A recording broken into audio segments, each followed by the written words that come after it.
Baik, selamat malam Bapak dan Ibu. Semoga hari ini Malam, semuanya sehat ya.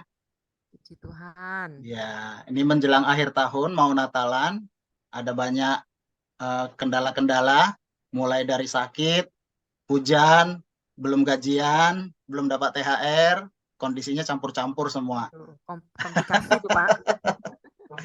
Oke, tapi apapun kondisinya, kita semua harapannya bisa tetap eh, bisa berkiprah melayani di paroki kita masing-masing, terutama ketika kita berada di lingkungan.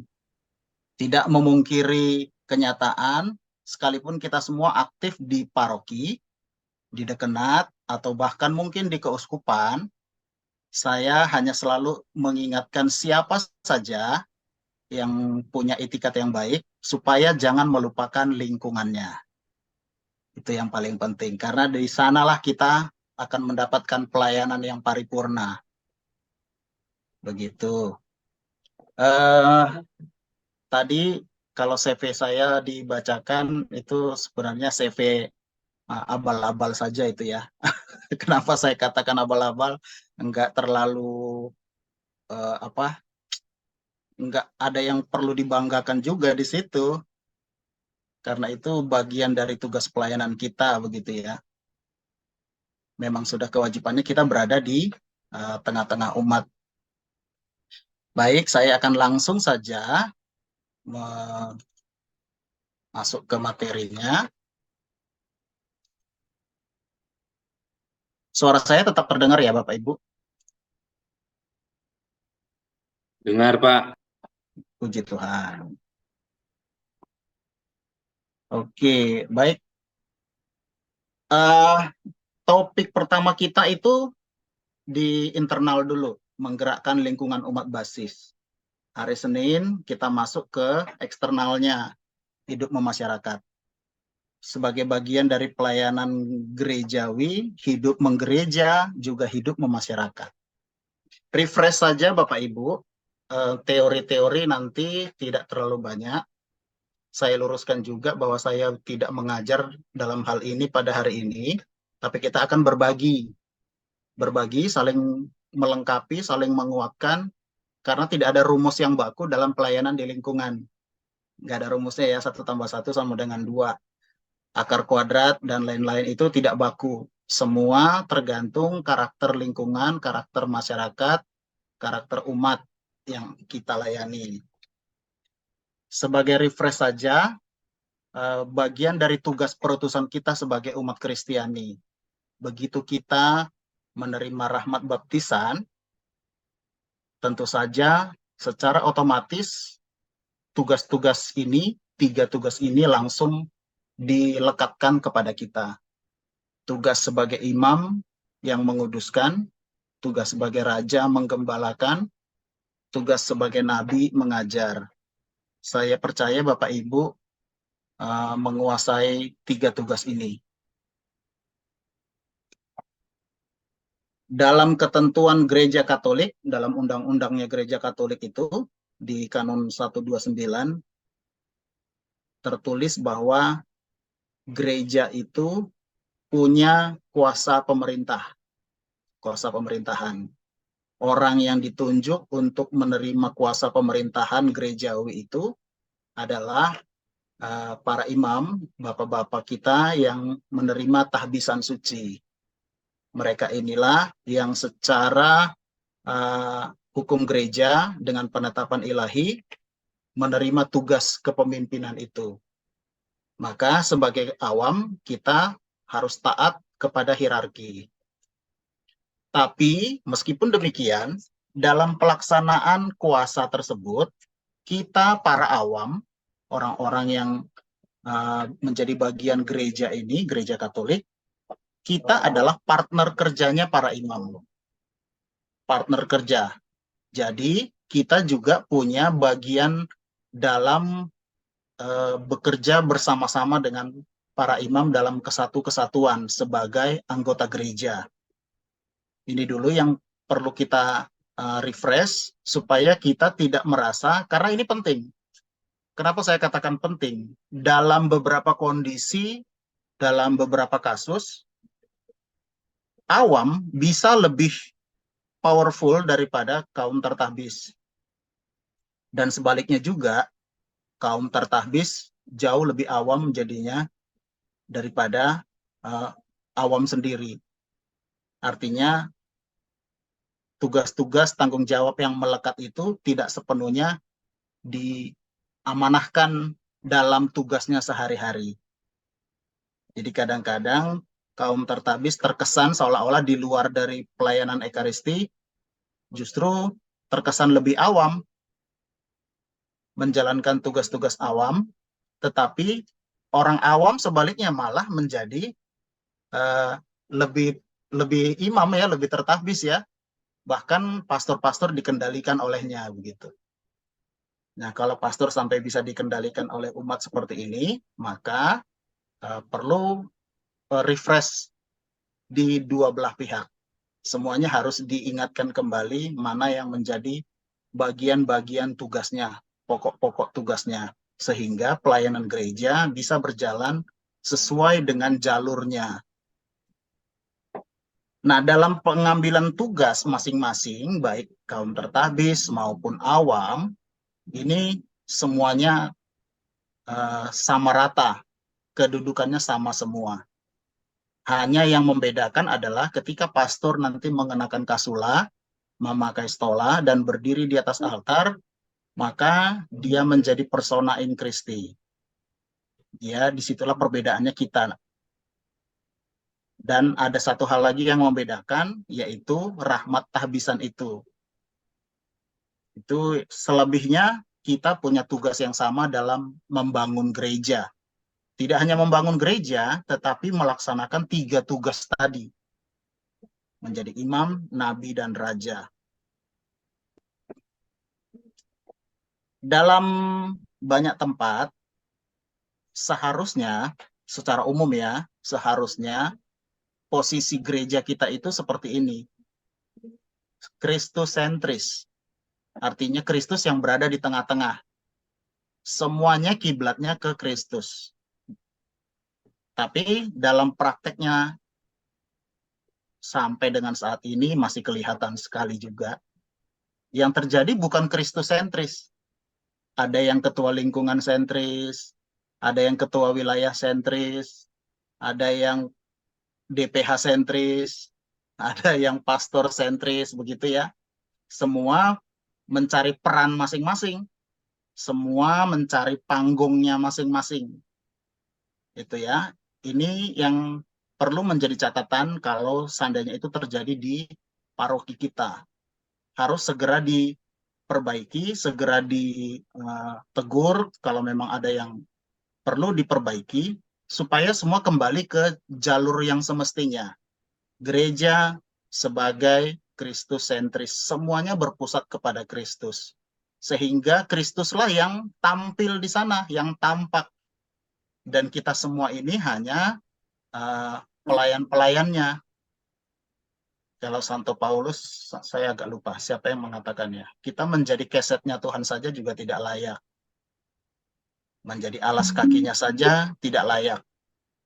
Nah, apalagi kalau kita merasa diri sudah punya posisi-posisi penting dalam gereja, lalu kita menganggap diri kita itu sudah menjadi titik pandangnya orang-orang.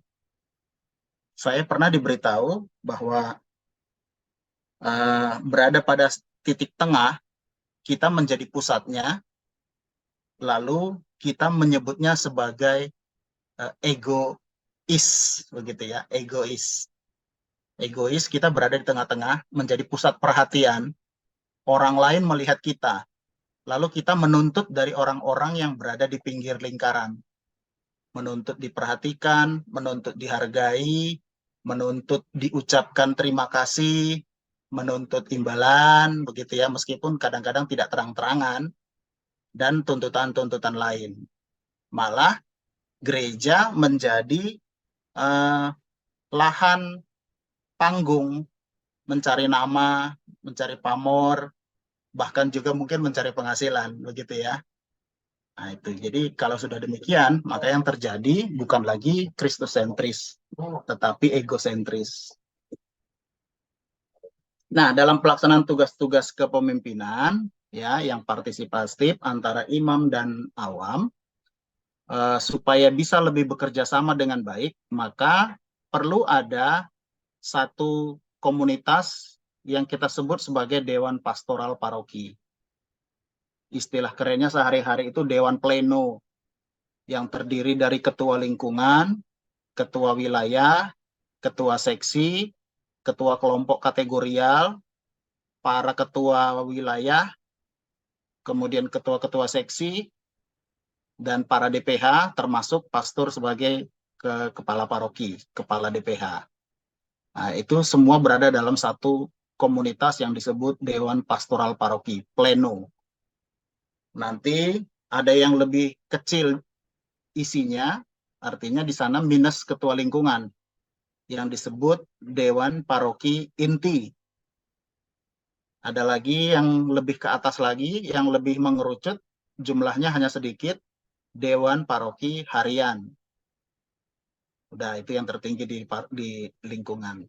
Tapi itu secara struktur saja, kalau kita mau sebutkan itu sebagai komunitas tertinggi. Tetapi pada dasarnya semua sama saja. Tidak ada yang lebih tinggi, tidak ada yang lebih rendah. Hanya soal tanggung jawab saja yang lebih besar. Nah, dalam hal memajukan gereja, para gembala haruslah memajukan martabat dan tanggung jawab kaum awam sebagai orang-orang yang berada di belakang atau di sampingnya yang membantu para kaum tertahbis. Para gembala ini mesti menyerap banyak hal dari kaum awam. Terutama di zaman sekarang ini, kaum awam itu memiliki kompetensi yang jauh baik, yang sudah baik. Sehingga cukup menjadi modal bagi gereja untuk membantu para imam dalam melayani umat, dalam menjalankan pelayanan-pelayanan gereja. Ada 5 pelayanan gereja, dan itu menjadi tugas bersama antara para pelayan-pelayan gereja, termasuk di dalamnya para imam juga awam. Itu ya. Nah, di sini semua orang wajib saling menghargai satu sama lain, menghargai kebebasannya, lalu berkarya dengan kebebasan dan kemerdekaannya sendiri. Kalau di sini saya pakai istilah mendorong karena prakarsa sendiri, artinya tanpa tekanan, tanpa paksaan. Dengan demikian, para awam punya kreasi yang lebih untuk memberikan sumbang saran, perhatian, masukan, kritisasi, ya, teguran, saran, dan lain-lain yang ditujukan kepada pemimpin gereja. Dalam hal ini pastor kepala paroki di lingkup kita yang paling kecil. Nah, lingkungan ini di Indonesia muncul ketika pada masa di Keuskupan Agung Semarang, ya, kita kenal istilahnya dengan umat basis, kering dulu ya di awal-awalnya pada zaman orang-orang Kristen baru sedikit dibaptis di tanah Jawa terutama. Nah, prakarsa lingkungan itu sendiri tercipta agar seluruh pelayanan gereja dapat terlaksana secara lebih maksimal. Lingkungan itu dibentuk sebagai kelompok terkecil dari sebuah pelayanan sebuah institusi gereja yang kecil, maka sering dikatakan gereja kecil. Sesudah keluarga, lingkungan dengan jumlah yang tidak terlalu banyak, antara 20 sampai 23 kepala keluarga. Ada yang menaruh 25 begitu ya. Kalau di Keuskupan Bogor itu pernah hanya 22 ketentuannya, tapi kadang-kadang kan berlaku fleksibel juga. Misalnya ada satu keluarga yang agak jauh, mau nggak mau dimasukkan menjadi 23 atau menjadi 24 dan seterusnya. Tapi kadang-kadang 22 itu tidak saklek harus itu gitu ya. Kalau di Keuskupan Agung Jakarta 25 kalau saya tidak salah. Tapi intinya jumlahnya tidak terlalu banyak. Tujuannya tentu saja agar umat itu bisa saling mengetahui satu sama lain, saling kenal. Kalau komunitas lingkungan jumlahnya terlalu banyak, agak sedikit peluangnya lebih kecil untuk bisa saling mengenal satu sama lain, terutama kalau sudah masuk ke daerah perkotaan. Gitu ya. Kalau sudah masuk daerah perkotaan, itu umat sudah bahkan dengan lingkup yang kecil saja sering tidak tahu siapa umat satu lingkungannya. Kalau kunjungan diajak ke rumah Bapak Stefanus Anggoro, bingung itu siapa ya? Gitu ya, bertanya-tanya. Bisa karena dia yang jarang datang atau orang yang mau dikunjungi itu jarang datang. Antara itu peluangnya. Nah, jadi tujuan dibentuknya lingkungan supaya orang lebih mudah saling mengenal. Itu yang pertama. Yang kedua, umat saling tahu situasi, kondisi masing-masing umat di lingkungannya. Dengan lingkup yang kecil, tentu secara geografis ini berada dalam satu lingkungan, satu posisi yang tidak terlalu jauh, makanya disebut lingkungan. Tapi kata jauh atau dekat ini sendiri pun secara geografis tidak sama di setiap wilayah paroki. Dekat mungkin di paroki Cijantung, seperti lingkungan saya itu, jarak 2 rumah ketemu orang Katolik. Jarak ketemu 3 rumah ada orang Katolik, begitu ya. Tapi kalau di paroki lain, mungkin tidak seperti itu. Atau mungkin dalam paroki yang sama malah. Ada rumahnya yang agak berjauhan. Ada yang harus menggunakan sepeda motor. Itu yang paling dekat, walaupun hanya 5-10 menit. Tapi itu sudah tergolong dekat bagi wilayah itu. Ya, jadi kriteria dekat dan jauh tetap tidak bisa disamakan dengan wilayah-wilayah lain. Tapi dengan mengelompokkan sejumlah umat kepala keluarga dalam satu lingkungan, dalam jarak yang terdekat, itu diharapkan bisa membuat umat saling mengetahui kondisi. Si A sedang sakit, si B sedang sakit, si A rumahnya atapnya terbang, atau si C, keluarga C pintunya jebol kesenggol kucing. Nah, jadi tahu kondisinya. Gitu ya. Di paroki saya itu beneran terjadi, makanya saya sebutkan. Jadi kucing berantem, lalu pintunya disenggol, pintunya tergeletak. Yang kalah pintunya. Karena memang tidak sanggup lagi untuk memperbaiki pintu. Kondisinya sangat miris gitu ya secara ekonomi. Betul. Jadi tahu betul apa situasi yang terjadi. Kemudian yang ketiga, umat itu bisa saling berkoordinasi lebih mudah. Menyusun rencana, membuat kegiatan, gerakan yang tujuannya untuk saling membantu. Atau tidak harus saling membantu, untuk membantu. Kalau saling kan 2 arah ya, tapi untuk membantu. Membantu umat-umat, warga-warga lingkungan yang sangat membutuhkan. Nah, ini alasan-alasan kenapa lingkungan itu harus berada dalam jumlah yang sedikit. Nah, kenyataannya di paroki-paroki kita, pemekaran-pemekaran lingkungan seringkali menjadi persoalan tersendiri. Ada satu lingkungan di wilayah saya itu, jumlah kakaknya sudah hampir 60. Tetapi masih menjadi persoalan ketika itu untuk memekarkan.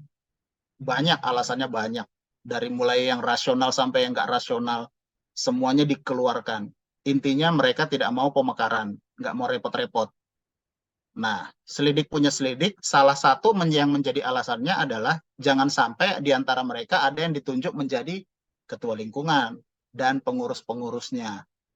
Kemudian otomatis kan perangkat-perangkat yang lain juga akan terikut. Mau tidak mau, umat-umat yang lain pasti akan tertunjuk. Nah, inilah yang seringkali juga menjadi alasan pokok yang paling sering dijadikan alasan supaya lingkungan itu tidak dimekarkan. Alasan lain misalnya mereka sudah berada dalam kondisi yang nyaman, sudah terlanjur akrab, nyaman, nyambung ngobrolnya, sudah terlanjur guyup begitu ya. Nah, ini seringkali jadi alasan di hadapan pastor itu, Romo, kami begini. Padahal sebenarnya kalau dimekarkan pun rumahnya kan nggak pindah, masih di situ-situ saja. Nah, jadi hanya nama saja yang berubah menjadi dua, lokasi dan lain-lain kan masih tetap sama. Sehingga alasan-alasan itu menjadi tidak penting lagi seharusnya. Nah, paling yang nanti akan menjadi alasan adalah kan kita nggak jadi core bareng lagi.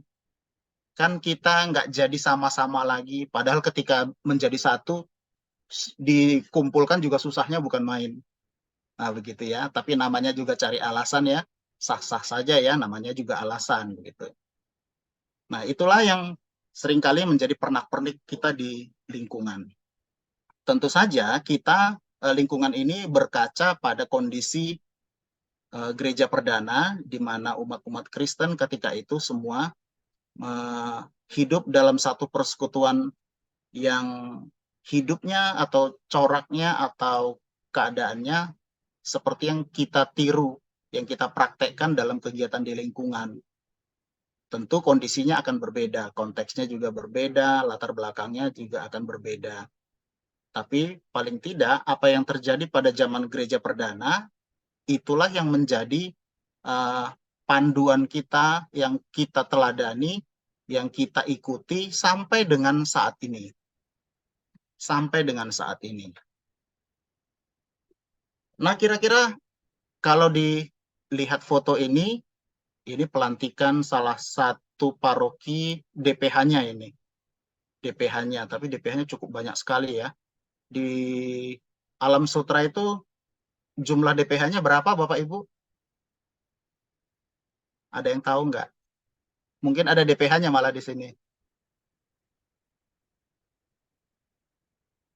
Ada berapa orang Bapak Ibu? Mungkin ada yang bisa bantu. Kita nggak tahu. Nggak tahu ya. Ada Pak JW itu DPH. DPH ya? Ya. Berapa orang Pak? Pak Erwin juga bantu. Pak Erwin Kalau juga. nggak salah DPH 14 orang. 14 ya? 14. Ya, 14. Terima Iya, kasih, Pak Erick. angkanya masih dalam range yang hampir sama Di ya. luar pastornya ya. Iya, di luar pastor, betul. Kalau di paroki saya berarti lebih satu. Di paroki saya itu 15, tambah pastor 2 jadi 17. Begitu ya. Mungkin juga di paroki yang lain bisa saja sama. Situasinya pasti akan sama saja, nggak akan jauh beda secara jumlah. Dalam sidang agung gereja Katolik ketika itu di tahun 2000, ini ada pencanangan tentang gereja basis, kelompok basis, umat basis sebagai salah satu pola cara hidup menggereja dengan menghadirkan gereja secara lebih dekat di tengah-tengah umat. Menghadirkan gereja, sedikit saya refresh saja, bukan menghadirkan gedung gereja, bikin stasi, bikin kapel, tetapi menghadirkan gereja sebagai satu kesatuan umat beriman yang bisa memberikan dukungan, bantuan. Kita bisa membuat di sini istilahnya arti dan sumbangan, support bagi umat yang berada dalam komunitas terdekat yang dikelompok-kelompokkan dalam satu komunitas kecil-kecil yang kita sebut tadi umat basis itu. Nah, ini lebih terasa geliatnya ketika masa pandemi kemarin. Umat-umat lingkungan itu memperlihatkan kerjasama yang sangat baik sekali ketika mereka merawat, mengelola, memperhatikan umat-umatnya yang terkena COVID. Di sana paling jelas selama masa COVID itu kita bisa lihat bagaimana lingkungan berperan. Juga ketika ada musibah-musibah tertentu ya, banjir, kebakaran, ada angin puting beliung, itu lingkungan biasanya langsung cepat memberikan supportnya kepada umatnya begitu. Ada satu lingkungan di paroki saya itu berada di bantaran, bukan bantaran ya, memang dia berada di jalur air dari Bogor itu bukan jalur kali, tetapi ada saluran air yang melewati tengah-tengah pemukiman. Nah, itu seringkali menjadi langganan banjir. Nah, jadi kalau sudah mulai hujan, kiriman-kiriman air dari Bogor, maka lingkungan itu sudah was-was. Dan paroki sudah siap-siap, bendahara DPH sudah siap-siap. Bapak Ibu DPH, Ketua Lingkungan, bersiap-siap untuk mempersiapkan apa yang perlu disupport untuk umat kita di lingkungan A. Nah, sudah begitu. Jadi sudah langsung terbaca situasinya. Jadi akan terlihat lingkungan itu bergerak untuk menunjukkan bagaimana peran mereka sebenarnya menghadapi persoalan yang dihadapi oleh umatnya. Refresh sekali lagi, ini akan banyak teorinya. Sebagai refresh sebelum kita nanti di bagian yang kedua akan lebih banyak tanya jawab. Tugas pelayanan gereja secara umum adalah ada 5. Pengudusan, pelayanan, pewartaan, persekutuan, kesaksian. Mohon izin saya jelaskan sedikit, walaupun saya percaya Bapak Ibu sudah cukup fasih dengan kelima jenis pewartaan ini. Pengudusan atau liturgia ini adalah upaya atau bagian dari tugas pelayanan gereja untuk membuat umatnya berada dalam kondisi kekudusan. Kalau dalam posisi imam di sini, imam menyelenggarakan peribadatan, ekaristi, dan lain-lainnya. Tapi dalam konteks kita para awam, pengudusan ini adalah semua upaya yang dilakukan dengan tujuan untuk menguduskan diri kita. Caranya ada bermacam-macam, dengan berdoa, dengan refleksi, correctio fraterna, dan lain-lain. Itu semua bagian dari upaya kita membuat diri kita menjadi kudus, bersih, ya. Yang kedua, tugas pelayanan, diakonia. Tugas pelayanan atau diakonia ini adalah bagian dari tugas pelayanan sebagai raja. Kalau tadi pengudusan, bagian dari tugas sebagai imam, menguduskan. Tugas pelayanan diakonia ini bersama-sama dengan persekutuan, koinonia, sebagai satu komunitas untuk menunjukkan bahwa gereja hadir di tengah-tengah umat, memberikan pelayanan dengan bentuk yang bermacam-macam. Ada yang sifatnya karitatif, ada yang sifatnya pelatihan, ada yang bentuknya yang lain. Tapi apapun itu bentuknya, seluruh tugas itu berada dalam satu bungkus yang kita sebut penggembalaan, pelayanan. Pelayanan dan persekutuan itu menjadi satu, karena itu harus bareng-bareng, karena tidak bisa dikerjakan sendiri. Butuh keterlibatan dari seluruh anggota komunitas. Maka dalam persekutuan, orang harus merasa bagian dari persekutuan itu. Tidak hanya berusaha menerima saja, menerima pelayanan-pelayanan dari orang lain. Kalau dia sakit, lalu telepon prodiakon, Pak, tolong antar sakramen Maha Kudus ke rumah.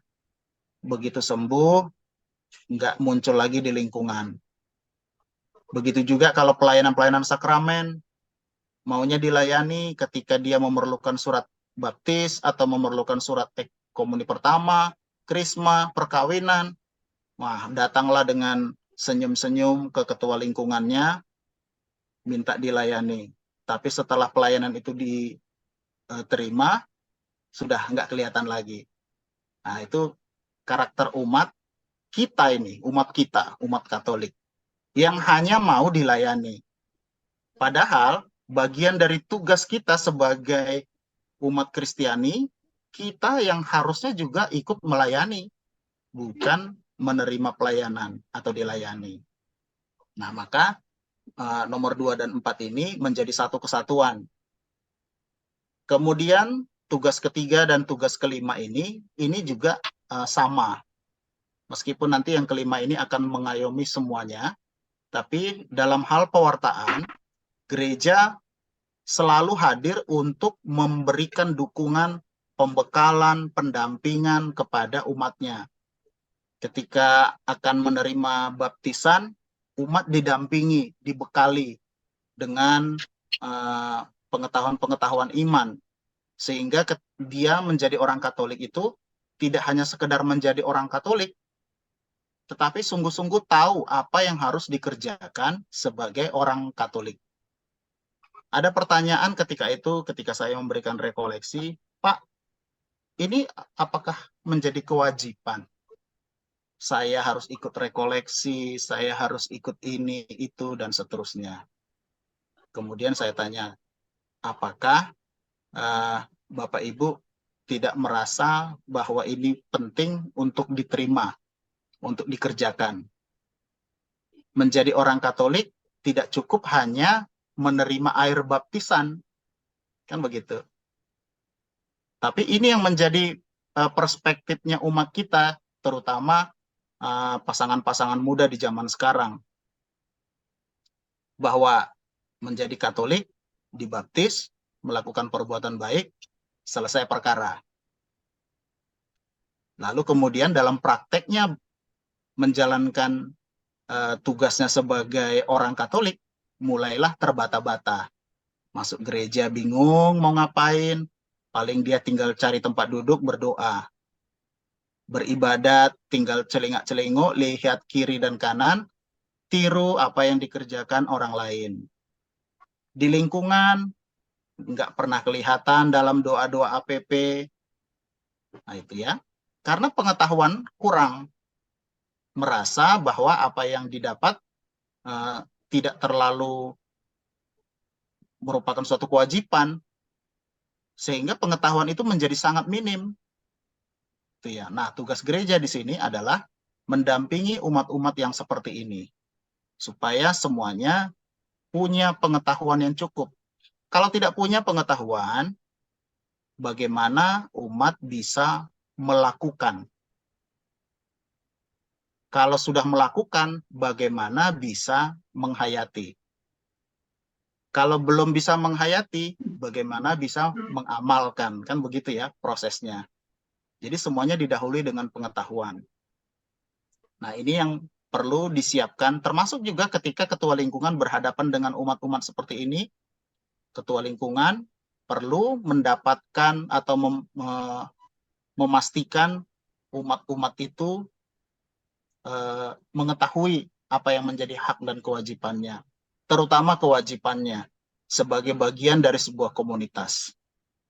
Nah, itulah yang nanti yang akan memastikan tugas yang kelima ini bisa terjadi. Kesaksian, martiria. Martiria ini mungkin tidak relevan lagi kalau kita ambil konteks awalnya orang mati sebagai martir dalam membela imannya. Karena kita merasa ketika orang menjadi martir, ada hal-hal yang tidak tersampaikan, tertuntaskan. Kan begitu ya. Kalau menjadi martir itu kan langsung selesai. Nah, kita menghindari sedapat mungkin bahwa sebagai umat Kristen, martir dengan konteks pada zaman gereja perdana tidak menjadi prioritas pikiran umat. Bahwa ketika saya mati sebagai orang Katolik, saya pasti menjadi orang kudus, lalu kemudian saya pasti masuk surga. Begitu ya, ini perlu disegarkan lagi. Konteksnya sudah berbeda. Martiria, kita menampilkan diri kita sebagai murid-murid Kristus yang bisa ditiru, diteladani oleh orang lain. Tidak hanya dalam komunitas sendiri, tapi lintas komunitas. Ada satu pengalaman ketika saya mendampingi dua, karena ketika itu yang belajar suami istri ya. Sebenarnya ada juga anaknya. Mereka ini ada bertiga, bapak ibu dan anak satu. Mereka adalah para katekumen Muslim. Jadi tetangganya adalah orang Katolik. Nah, tetangganya ini, orang Katolik ini, menurut pengamatan katekumen kita ini, orang Katolik ini sederhana, Pak. Sederhananya maksudnya bukan berarti kelihatan rumahnya miskin, tidak. Tetapi penampilan mereka itu biasa-biasa. Tidak ada yang mencolok.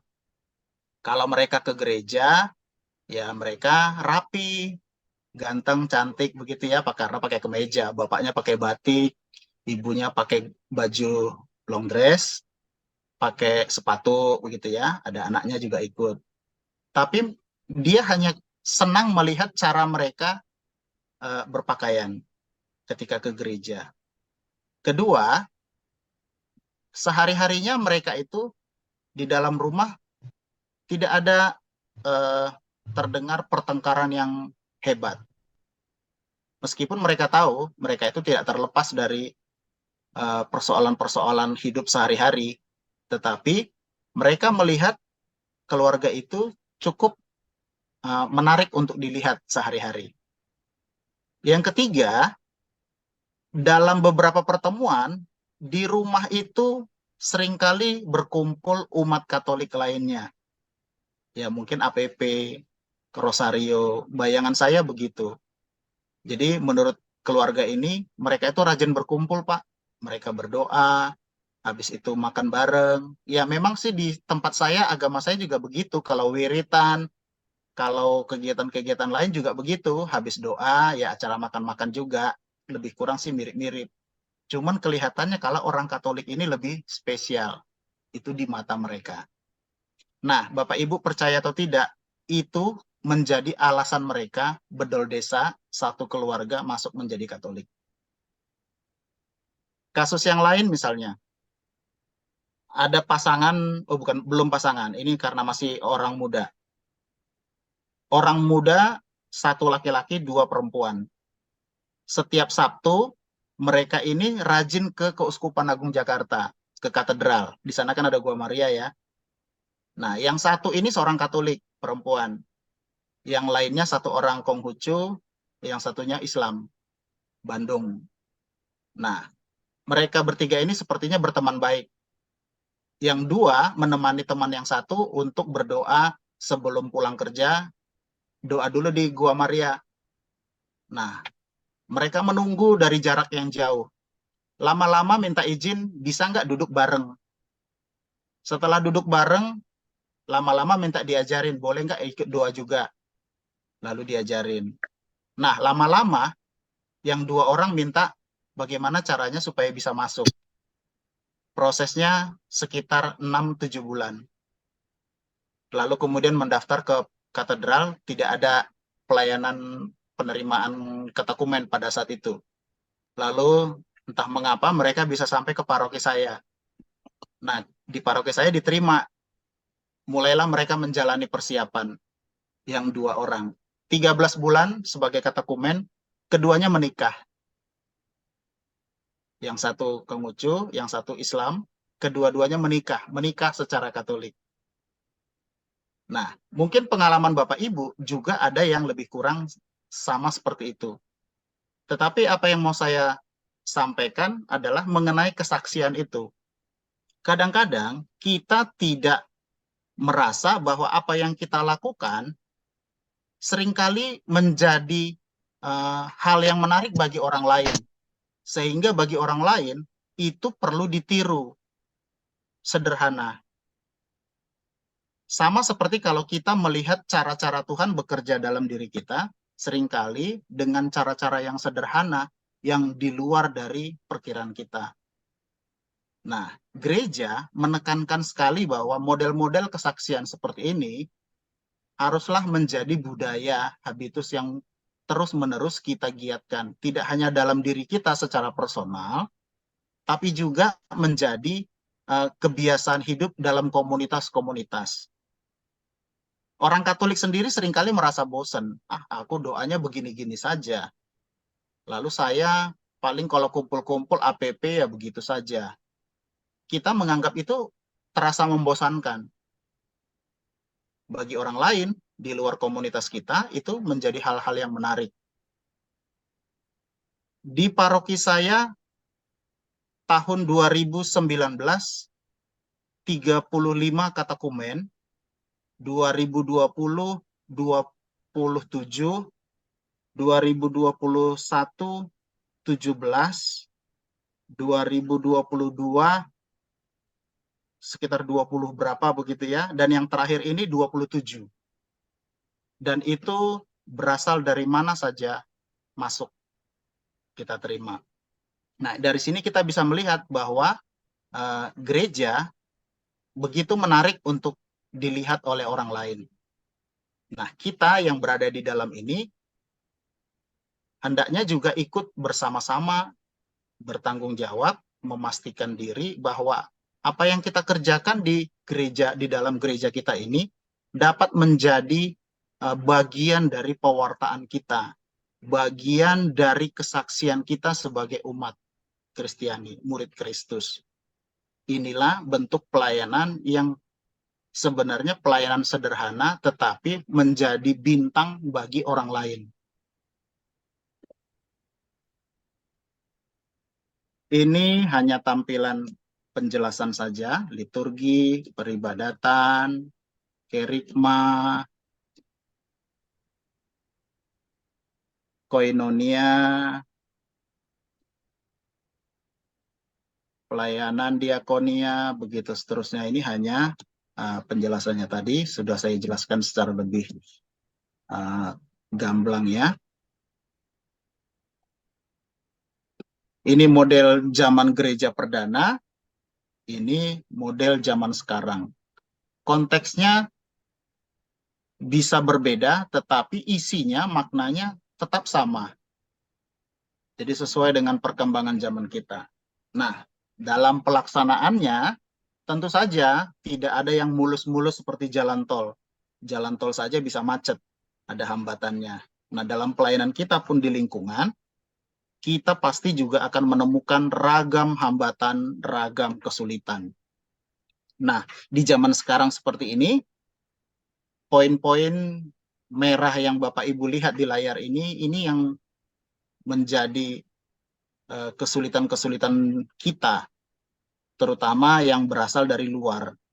Individualisme yang mendorong sikap pasif ke gereja. Nah, saya nggak terlalu perlulah ke gereja setiap hari Minggu. Nanti saja minggu pertama atau minggu ketiga, minggu kedua saya sudah ada janji. Saya masuk kerja dan lain-lain. Jadi egosentrisnya di situ. Kita menempatkan prioritas sendiri. Kemudian spiritualitas tapi tidak religius. Kadang-kadang dikaitkan dengan persoalan klinik-klinik begitu ya. Tapi saya tidak mau ke arah sana karena di perkotaan yang seperti ini tidak terlalu terlihat begitu ya. Tapi kalau spiritual tetapi tidak religius banyak sekali. Rajin ke gereja tetapi tidak menunjukkan jiwa-jiwa yang memang orang yang beriman begitu ya. Pulang dari gereja berkelahi di parkiran, ribut di pintu pagar gereja, atau sudah ngomongin orang di dekat Gua Maria, macam-macam itu modelnya. Jadi spiritual tapi tidak religius. Kemudian ibadat hanya sebagai ritual keagamaan, hadir presensi di gereja, lalu sesudah itu di dalam tidak berinteraksi dengan Tuhan sebagaimana mestinya. Fundamentalisme yang menyerang iman Katolik karena krisisnya pengetahuan, krisis pengetahuan iman, maka lebih mudah digoyang oleh siapa saja yang dari luar. Lalu penyelesaian pragmatis dalam hidup berkeluarga, simple, hidup bersama tetapi tidak ada relasi yang membuat menjadi sebuah keluarga. Dominasi uang menjadi prioritas, gaya hidup, hedonis, media digital, dan lain-lain. Ini yang paling menonjol dalam kondisi hidup kita menggereja. Ini menjalar ke lingkungan. Menjalar ke lingkungan. Kalau dulu masih dalam konteks paroki, sekarang dalam konteks lingkungan, dalam lingkup lingkungan, ini sudah menjadi tren yang sangat kuat. Maka di beberapa tempat mencari anak-anak remaja ketika pertemuan lingkungan sulit. Mencari orang muda dalam pertemuan lingkungan sulit.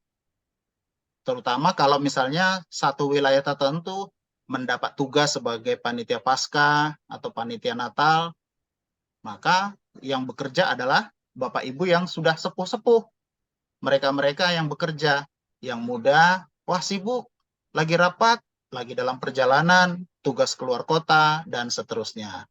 Ya, tidak menampik bahwa apa yang dikerjakan itu juga benar, tetapi banyak juga yang menjadikan itu sebagai alasan untuk menghindar. Gitu ya. Maka bersyukurlah Bapak Ibu ketika di paroki Bapak Ibu, kaum muda terlibat secara aktif. Dari dalam sendiri, partisipasi kaum muda kurang sekali. Kehidupan pertemuan yang membosankan. Jadi dalam pertemuan-pertemuan lingkungan seringkali pertemuannya tidak begitu menarik.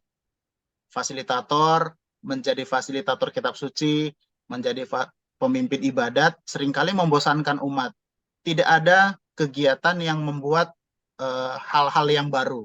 Kurang kreatif lah, Kak, istilahnya begitu ya. Sehingga orang berpikir ulang ketika nanti ada undangan, tanggal sekian, jam sekian, pertemuan di lingkungan. Orang sudah langsung menebak-nebak, paling juga gitu-gitu lagi gitu ya. Nah ini perlu menjadi catatan bagi kita yang berada di lingkungan. Jam karet, mestinya jam 7:30, tidak hadir 7:30. Akhirnya jamnya mundur, lalu selesainya lebih malam. Nah ini kan bikin kapok jadinya. Besok-besok, nanti juga telat. Saya datangnya bentar lagi saja. Ternyata sudah dimulai. Jadinya terlambat. Karena terlambat, lalu besok bukannya tepat waktu, malah ngambek.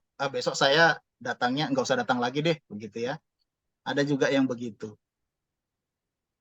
Hal lain misalnya gosip. Nah ini bukan main memang gosip ini. Saya tidak menunjuk apakah di kalangan ibu-ibu atau bapak-bapak. Bapak-bapak juga rajin menggosip juga ini. Gosip seringkali menjadi batu sandungan bagi umat sesama di lingkungan. Kadang-kadang praduga-praduga menjadi seringkali menjadi bahan penghakiman bagi orang lain. Belum tahu hal yang sebenarnya, tetapi berceritanya meyakinkan sekali.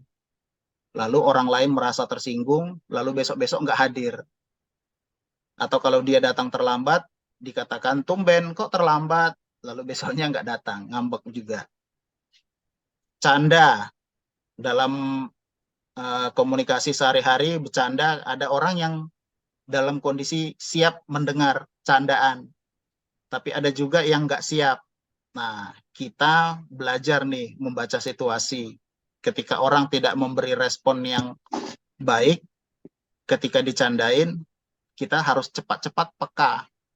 Jangan dilanjutkan lagi, malah lebih parah lagi. Jadinya nanti nggak datang lagi. Konflik, persoalan-persoalan yang kadang-kadang sifatnya sederhana, sering menjadi persoalan-persoalan besar di kemudian hari di antara umat di lingkungan. Konflik-konflik seringkali kalau tidak cepat diselesaikan bisa menjadi besar, lalu berefek kepada kehidupan komunitas di lingkungan itu sendiri. Yang lainnya transparansi, ini soal kepengurusan misalnya, bendaharanya tidak transparan ketika melaporkan keuangan. Hasil pengumpulan dana, kita ziarah, rekreasi, sekian, tapi selisihnya tidak kelihatan. Nah, itu ya, transparansi keuangan terutama. Kedua, transparansi ketika menunjuk seseorang. Menunjuk seseorang seringkali seperti pelampiasan, balas dendam. Nah, tidak ada keterbukaan ketika merekrut orang lain untuk terlibat dalam pelayanan sebagai pengurus lingkungan. Yang lainnya misalnya kesibukan. Kesibukan orang itu bermacam-macam, terutama di megapolitan ini, orang 80% itu berada di luar rumah. 20%-nya untuk tidur di rumah. Nah, ini harus disadari bahwa inilah kehidupan kota megapolitan. Tentu Kesibukan-kesibukan itu kalau dilihat dari perspektif pribadi harus disikapi secara bijak, bahwa di tengah-tengah kesibukan saya yang sibuk harus bisa meluangkan waktu. Sedapat mungkin paling tidak hadir kalau latihan core, kalau tugas tata tertib, dan seterusnya. Hal-hal yang kecil sederhana. Sehingga teman-teman, saudara-saudara di lingkungan melihat kita, oh orangnya ada, hadir, tetap bertanggung jawab. Saya yakin umat yang lain juga akan mengerti apa yang menjadi kesibukan kita. Tetapi ketika kita mampu bersikap bijak, menyediakan waktu meskipun itu sedikit, kita menghargai orang lain sebagai bagian dari komunitas. Nah, kalau dalam perspektif orang lain, kita tidak langsung menjudge, orang itu super sibuk, sok sibuk, alasan melulu. Nah, itu ya. Itu judgement-judgement yang seringkali kita arahkan kepada orang, menunjuk jari ke orang-orang ketika mereka memberikan alasan itu. Nah, ini harus kita perhatikan. Ini hanya sebagian kecil, tapi paling sering diceritakan orang ketika menyampaikan apa sih kesulitan-kesulitan ketika membangun sebuah komunitas basis. Nah, ini pasti akan munculnya lebih pertama sekali adalah di lingkungan. Baru efeknya, efek dominonya nanti ke paroki. Tapi ini akan terlihat di lingkungan umat basis kita. Kemudian dalam menggerakkan, ya. Maaf Pak Krismas, ini sudah 7.58. 7.58. Nah, Baik. iya, ada rehat 5 menit mungkin ya. Boleh, ya. Jangan dikit Boleh, Bu. atau mau ke kamar kecil misalnya. Boleh. Ya. Kita Masuk ke dulu ya. tantangan yang selanjutnya ya, bagaimana menggerakkan lingkungan ya ini ya. Oke, baik. 5 menit ya, Siap. Bapak Ibu, sampai 8.04 ya. Mohon maaf ya. Terima kasih sudah diingatkan. Iya, mungkin Pak Krismas bisa dulu atau ke Baik. belakang. Siap. Iya. Terima kasih, Bu. Silakan Bapak Ibu, kita rehat 5 menit. Dan kalau ada pertanyaan, boleh mulai dipertanyakan di kolom chat ya. Silakan.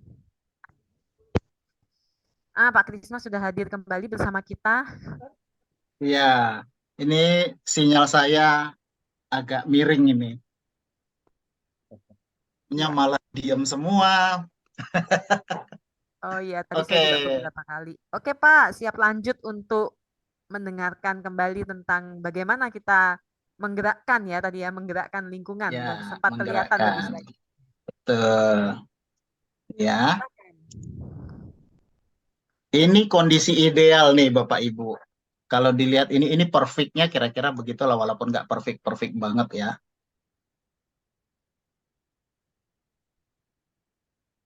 Menggerakkan umat di lingkungan itu atau menggerakkan komunitas lingkungan, ada beberapa hal yang perlu diperhatikan. Pertama, umatnya yang pertama kali harus didata. Tahu dulu siapa saja yang menjadi bagian dari umat. Jangan sampai tidak terdata. Tapi ini kan kelihatannya seringkali hanya sebagai teori saja. Prakteknya juga sulit dilakukan. Karena kadang-kadang tanpa diketahui ada umat tiba-tiba berdomisili di sekitar kita, tidak melapor, lalu sehingga luput dari pendataan, gitu ya. Di paroki saya itu banyak pengontrak-pengontrak yang tiba-tiba tahu-tahu sudah banyak sekali. Tahu-tahu begitu datang mau komuni pertama, mau krisma, mau menikah, datanglah mereka. Begitu dilihat nama-namanya kok ini nggak pernah kelihatan, begitu. Tidak ada namanya di dalam daftar nama umat. Nah, itu.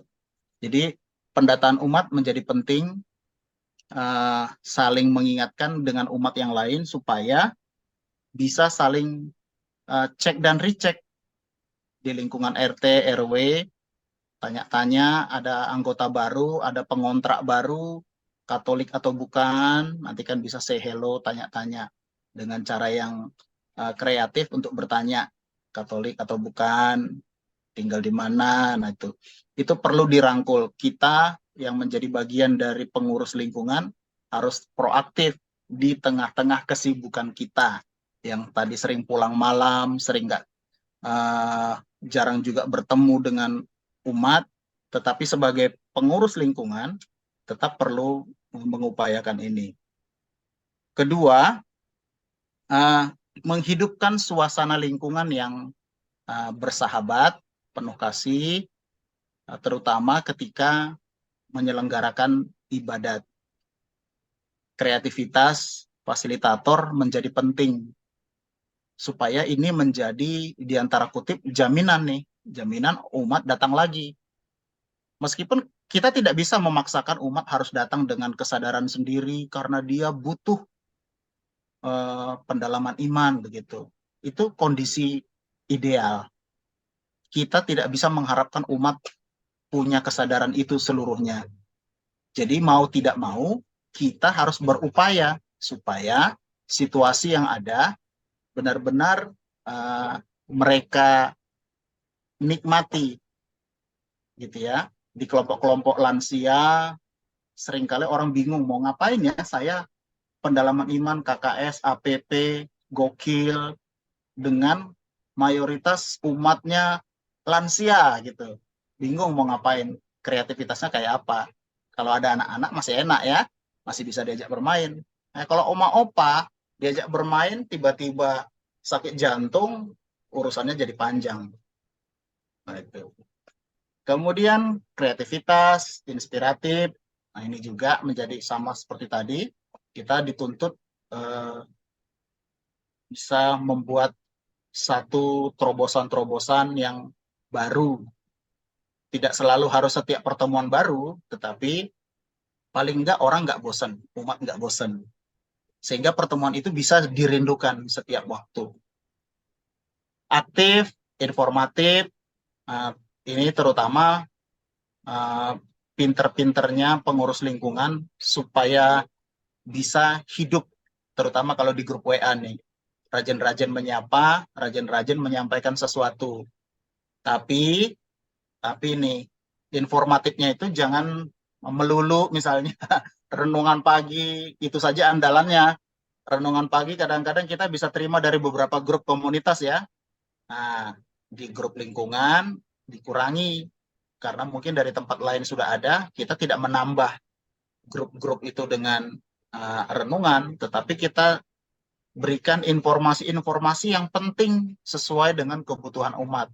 Misalnya, beberapa umat sedang sakit.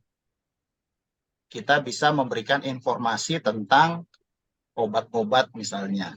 Atau bagaimana cara merawat kesehatan. Ya. Atau kalau misalnya ada umat yang sedang butuh pekerjaan, kita memberikan informasi lowongan pekerjaan. Gitu. Jadi sifatnya informatif. Aktif informatif itu yang sesuai dengan kebutuhan umat. Gitu. Menjadi teladan. Yang menjadi teladan tentu bukan hanya ketua lingkungannya saja, tetapi seluruh umat saling memberi teladan. Nah, ini juga menuntut kreativitas dari ketua lingkungan nih. Ini pokoknya ketua lingkungan harus jadi perfect man itu. Dan berupaya ke arah sana begitu, walaupun akan panjang perjalanannya. Tetapi mengkomunikasikan supaya saling meneladani satu sama lain menjadi kebiasaan dalam lingkungan. Nantinya pasti akan berhadapan dengan berbagai macam karakter orang. Waduh, yang mungkin akan sulit juga dikendalikan. Tetapi percayalah Bapak Ibu, perlahan-lahan semuanya akan perlu proses. Teamwork melibatkan semua umat di dalam lingkungan. Melibatkan, artinya jangan ada one man show. Tapi meskipun kita mampu mengerjakan itu, tetapi kita harus percayakan orang lain bisa melakukannya. Dalam beberapa kasus masalah di lingkungan itu, seringkali orang menganggap bahwa hanya hasil kerjanya yang baik. Karena saya di perusahaan saya bisa melakukan ini, itu, dan seterusnya. Percayalah Bapak Ibu, di lingkungan jangan menunjukkan kebolehan seperti itu. Karena bukan itu sasarannya. Tetapi bagaimana semua orang bisa ikut menggerakkan tangannya, bekerja bersama. Itu yang mau dicapai prosesnya. Bukan mau menunjukkan saya lebih bisa mengelola ini, Anda belum berpengalaman. Bukan begitu. Tetapi sama-sama. Gitu ya. Nanti perlahan-lahan ilmunya diturunkan, nah itu proses yang kedua. Nah, jadi penekanannya adalah teamwork.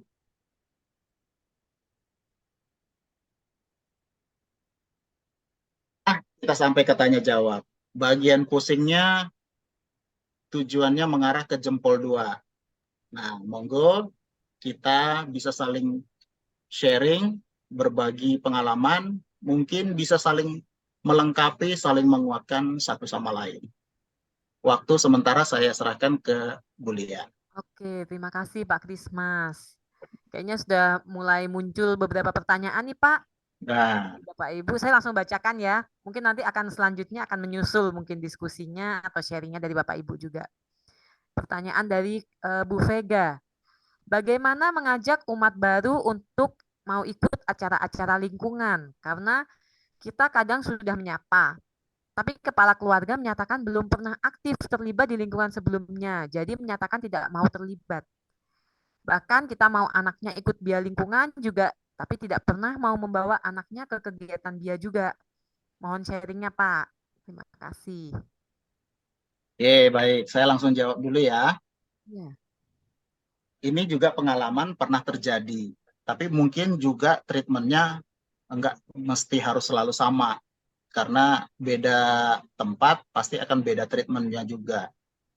Yang pernah dilakukan, kami lakukan ketika ada umat baru. Pertama-tama ditawarkan dulu. Biasanya kita tawarkan mau nggak ketempatan. Atau kalau dia mau, sudah lampu hijau, itu sudah peluang yang baik kalau sudah mau ketempatan. Tapi kalau tidak mau ketempatan, maka kita harus sedikit bersabar. Sedikit bersabar. Di lingkungan saya itu ada kelompok-kelompok. Jadi rumah yang paling dekat. Jadi lebih kecil lagi dari lingkungan. Kelompok 1, kelompok 2, kelompok 3, begitu ya. Ada 5 kelompok. Nah, kelompok 1 itu rumahnya dekat-dekat. Nah, itu nanti bergiliran ketempatan. Nah, kalau mengikuti model ini, kita harus sabar. Supaya pada bagian itu, dia akan mendapat giliran. Mau nggak mau harus dapat giliran. Gitu Oh, ya. itu berarti Dan keputusan dari itu ya Pak, kesepakatan di dalam lingkungan itu ya Pak ya? iya, Harus kesepakatan mau dalam ketempatan lingkungan. gitu berarti. Iya, mau tidak mau, tapi langsung dikasih ininya, rambu-rambunya gitu.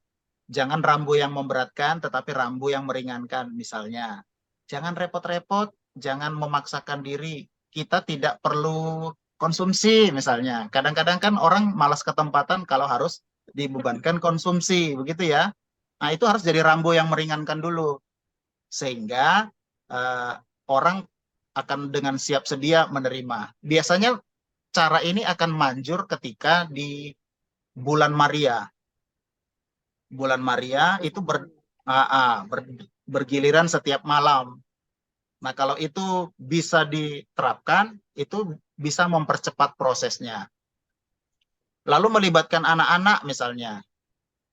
Anak-anak kalau ada lebih cukup jumlahnya, 5 beberapa orang begitu ya, bisa diajak bermain ke rumahnya, bertemu. Jadi kelompok-kelompok anak-anak itu diajak main ke rumahnya sehingga pendekatannya dari sisi anak.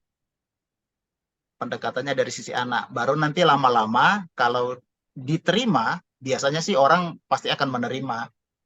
Agak sulit menerima kalau sudah anak-anak yang dilibatkan, orang sedikit ewuh pakewuh gitu ya, agak sungkan biasanya. Tapi dari rasa sungkan itu kita masuk untuk mengajak. Nah, baru nanti perlahan-lahan penetrasi informasi, pengetahuan disampaikan. Itu butuh proses. Kalau orang-orang yang malu-malu terlibat dalam lingkungan itu harus sabar. Malu-malu. Karena kita tidak tahu ada persoalan apa yang dia sembunyikan sehingga dia tidak mau masuk ke lingkungan. Biasanya ada sesuatu, pengalaman sebelumnya. Sehingga mungkin itu jadi alasannya juga dia pindah ke tempat yang baru. Nah, kita harus sabar di sana. Jangan langsung menjudge orang, wah dia sombong, nggak mau bergaul, dan seterusnya. Jadi harus sabar nih di sini. Begitu Bu Lia. Baik, Bu Vega. Semoga menjawab sedikit ya Bu. Iya. Oke, dari Bu Vega sudah cukup. Ada lagi dari Pak Ruswin, Pak Moko.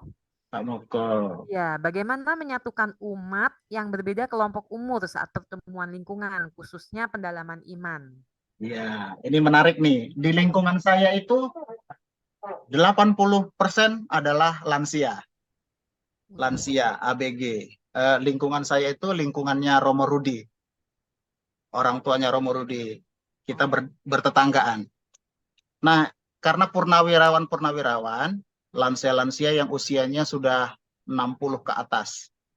Yang orang mudanya ya anak-anaknya yang menjaga orang tuanya. Nah, ini kan jomplang usianya. Apalagi kalau kami-kami yang muda punya anak lagi. SMP, SMA, begitu. Nah, ini rentangnya selisihnya jauh. Nah, menyatukan mereka ini semua butuh kreativitas, butuh kebiasaan juga, butuh jam terbang juga istilahnya begitu ya. Karena kalau pertama-tama kita lakukan, biasanya nggak langsung manjur. Tapi kalau sudah 2 kali, ketiga kali, orang sudah langsung bisa beradaptasi. Mulailah dengan proses dalam ibadat misalnya. Pemimpin ibadatnya adalah orang muda. Yang mimpin rosarionya atau salah satu doa umatnya adalah anak-anak, orang mudanya, dan yang terakhir nanti ditutup oleh orang tua. Yang lainnya misalnya ketika renungan. Renungan kita berupaya supaya renungan itu tidak satu arah. Ada lingkungan mungkin karena salah satu umat ini sering memimpin ibadat, maka dia yang selalu jadi show sendiri. Renungan dia jelaskan panjang lebar, lalu orang ngantuk karena nggak terlibat. Nah, menghadapi orang-orang tua yang mayoritas dalam satu kelompok lingkungan, kita berupaya supaya orang-orang tua juga ikut terlibat. Supaya nanti mereka nggak ngobrol sendiri di samping, di belakang. Nah, caranya bisa bermacam-macam. Saya pernah mencoba begini, ketika mau menyampaikan renungan. Modelnya seperti kuis. Nanti mereka ambil nomor. Nomor itu bisa jadi nomor pertanyaan. Nomor yang lain, ada satu kelompok nomor lagi. Jadi saya buat nomor 1 sampai 7. Nggak usah banyak-banyak. Ada 2 kelompok. Satu kelompok nomor 1 sampai 7. Satu kelompok lagi nomor 1 sampai 7 juga. Nah, kelompok yang satu ini berisi pertanyaan, kelompok yang kedua nanti orang yang berusaha menanggapi. Nah, jadi 2 arah kan. Nah, kita, ketua lingkungan, prodiakon, atau fasilitator, menjadi penengah di situ, menyampaikan. Nanti kalau ada yang bisa menjawab pertanyaan umat itu lebih baik, nah, fasilitator memberikan kesempatan di situ. Tetapi dibatasi dengan rules, misalnya waktunya 3 menit ya Pak, nah begitu. Supaya nanti yang lain sempat menyimak. Kalau terlalu panjang takutnya nggak ketangkap semua, tidak terserap. Maka 3 menit saja Bapak jelaskan pokoknya, lalu yang lain menyimak. Begitu seterusnya sampai dengan topik-topik itu diikuti oleh semua umat. Kalau sudah pernah ngambil nomor pertanyaan, nggak boleh lagi ngambil nomor, kasih yang lain. Nah, jadi mereka terlibat tuh. Nah, itu salah satu caranya. Yang kedua, pernah juga kita buat misalnya ibu-ibu atau bapak-bapak bernyanyi bersama sebelum memberikan tanggapan. Lagunya bebas, boleh dari puji syukur, boleh dari mana saja, sejauh mereka tahu menyanyikannya.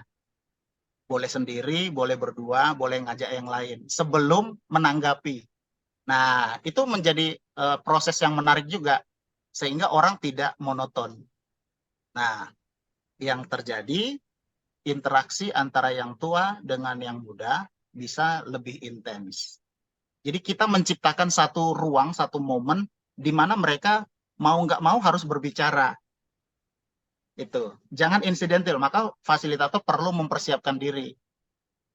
Gitu. Mudah-mudahan bisa menambah ide ya Pak Mongko. Jadi harus lebih interaktif gitu ya Pak ya. Ya, Nanti betul. saling ini. Diupayakan lebih interaktif. PR untuk fasilitatornya berarti. Benar. Iya. Awal menyusun ini ya, menyusun acara. Oke, mungkin ada pertanyaan yang lain dari Bapak Ibu atau mau langsung buka audio, bisa langsung sharing atau boleh juga sharing ya Pak ya, Pak Krismas ya.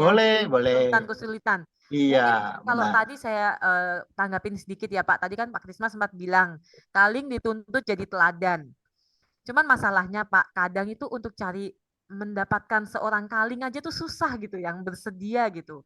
Terus nanti dituntut pula menjadi teladan gitu. Kayaknya tuh udah menjadi beban gitu buat yang akan menjadi Kaling ini gitu Pak. Bagaimana Pak itu? Satu Tantangan itu. cara pandang yang seringkali salah kita ini ya. Kadang kita berada di posisi itu. Contohnya misalnya begini. Ketika orang ditawari menjadi prodiakon. Kalau jadi prodiakon, orang biasanya langsung mundur. Wah, saya belum layak.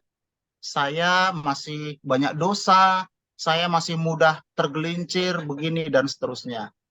Nah, pertanyaannya dikembalikan.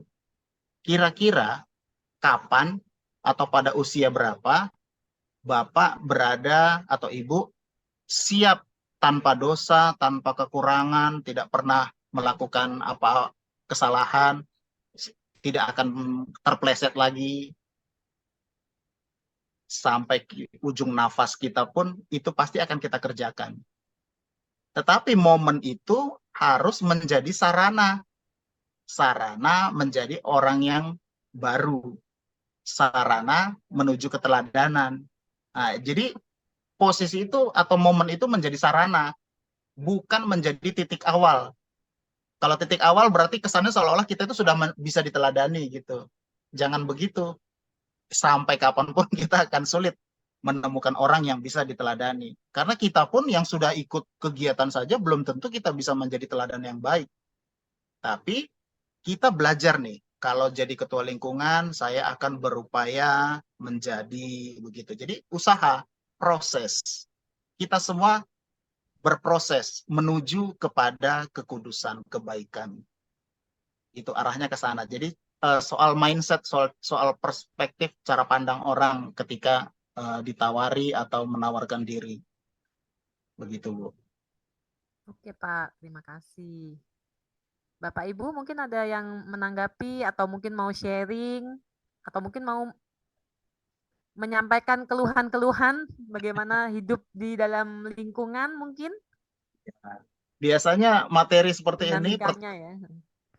sarana curhat biasanya. Iya nih. Kayaknya sebenarnya banyak nih yang mau dicurhatkan biasanya.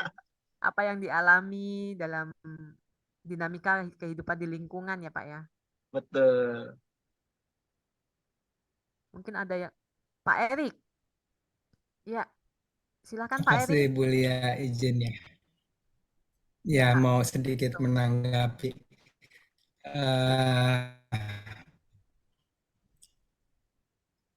Pak Krismas bagus sekali materinya, juga karena mungkin tadi lihat dan juga dari tanya jawabnya, tapi sejauh ini saya masih merasa semua yang kita bahas dalam konteks kalau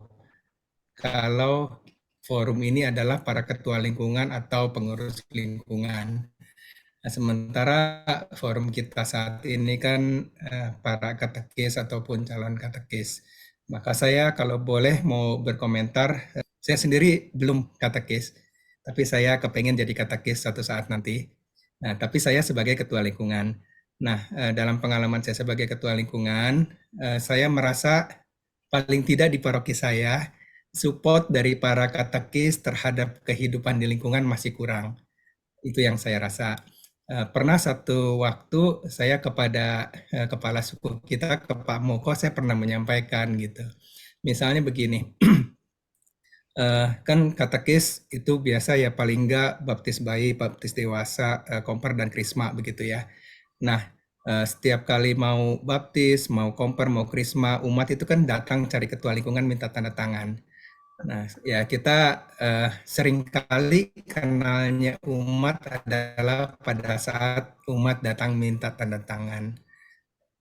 Kemudian ya kita pesan-pesan begini begitu. Tapi selesai krisma, selesai komper, nggak pernah nongol juga dalam pertemuan lingkungan gitu. Nah, saya pernah mengusulkan setiap misalnya krisma kemarin 500-an orang atau berapa gitu. Kan pasti panitia punya datanya ya. Nama-nama yang peserta krisma dari lingkungan mana. Kalau boleh misalnya data itu disebarkan ke masing-masing ketua lingkungan. Ini loh lingkunganmu nama-nama ini yang kemarin krisma.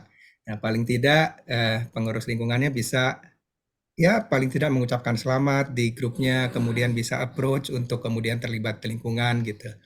Nah, begitu juga kalau katakanlah komper atau baptis bayi ya mesti orang tuanya berarti kan pada saat rekoleksi. Nah, saya berkesimpulan di dalam pengajaran kepada para peserta baptis, komper atau krisma itu masih kurang disampaikan pentingnya hidup menggereja di lingkungan sebagai komunitas basis. Jadi dalam forum ini yuk kita para katekis gitu ya mudah-mudahan kitanya sendiri juga terlibat aktif di dalam lingkungan gitu. Karena barangkali ada juga orang yang sedemikian aktifnya di paroki, apalagi sampai dekanat keuskupan, tapi nggak pernah nongol di lingkungan, barangkali ada. Nah, kalau kita sendiri juga menyadari pentingnya hidup berlingkungan, maka kita juga harus banyak menyampaikan pesan itu kepada peserta kita gitu. Mungkin itu sih beberapa komentar. Mudah-mudahan berkenan buat Bapak Ibu. Terima kasih. Iya, menarik ya Pak Erik ya. Bener ya sebutannya Pak Erik ya Pak. Panggilannya ya. Mohon izin saya panggil Pak Erik. Apa yang Pak Erik alami juga saya alami di paroki saya. Saya kalau di paroki itu cerewet kalau ada umat menjadi pengurus seksi A, menjadi DPH. Walaupun saya juga anggota DPH, tapi rekan-rekan saya itu saya selalu tegur kalau mereka nggak kelihatan di lingkungannya. Suruh ikut minimal ikut latihan KOR, wajib itu. Pasti sudahkah Anda mengikuti latihan KOR pada hari ini atau minggu ini? Nah, itu pasti saya ingetin tuh di grup DPH itu. Nah, juga kalau pengurus-pengurus seksi yang sudah terlibat di paroki atau kemudian ditunjuk di dekenat, saya tanya, siapa ketua lingkungan Anda sekarang? Nah, itu biasanya suka saya candain. Kalau nggak tahu berarti Anda harus pulang ke lingkungan sebelum main ke dekenat. Nah, begitu ya. Jadi seringkali orang mungkin akan tersinggung atau apa. Saya tidak terlalu pusing di situ. Supaya orang dalam hidup menggereja itu selalu ingat akar rumputnya itu di mana. Nanti kalau meninggal, yang ngurusin itu orang lingkungan, bukan orang paroki, bukan orang dekenat, bukan orang keuskupan. Pasti orang lingkungan. Nah itu ya, maka harus selalu ingat menggerakkan, memajukan lingkungannya. Nah bagi para katekis penting sekali menjadi ujung tombak. Tidak hanya di paroki, tapi juga di lingkungan terutama. Saya pernah membuat kursus katekese dasar sebanyak 3 kali. Pesertanya itu sampai, nggak banyak sih, tiap lingkungan hanya 4 kali 46 lingkungan, 44 lingkungan ketika itu. Ada yang kirim 5 begitu. Bahkan untuk kepengurusan katekese sendiri, saya nggak kebagian orangnya. Tapi seluruh mereka yang ikut kursus itu menjadi bagian dalam kepengurusan seksi-seksi yang lain. Tapi selalu saya wanti-wanti itu supaya tidak hanya duduk manis di kepengurusan seksi, tapi lingkungannya diurusi. Prodiakon, para katekis, jangan lupa umatnya juga dilayani. Nah itu harus menjadi pengetahuan dasar yang paling mendasar yang harus diketahui oleh semua orang yang mendapatkan kepercayaan lebih. Ini kan kadang-kadang orang ini melayani kan kadang faktor gengsi juga ya. kalau merasa kalau sudah dipilih di paroki, di dekenat, itu kayaknya sudah gengsi banget gitu, keren gitu ya. Padahal nggak keren-keren juga loh menurut saya itu. Malah lebih keren itu kalau saya itu bisa memberikan sesuatu di lingkungan. Ya, itu baru keren. Karena apa yang saya dapatkan lebih di tempat lain, bisa saya bagikan kepada Bapak Ibu, adik-adik yang di lingkungan. Nah, ini akan menjadi catatan penting bagi kita semua. Bukan menjadi tanggung jawab mutlak seorang ketua lingkungan saja. Ini tadi kan kerjasama semua. Ya, prodiakon ketika memimpin ibadat, para katekis ketika menanggapi, memberikan masukan, pengetahuan, melengkapi hal-hal yang tidak lengkap, meluruskan yang belum lurus. Nah, jadi kan ketua lingkungan itu tidak punya kompetensi yang luas sekali, bukan seorang katekis pula, bukan juga seorang prodiakon, belum tentu.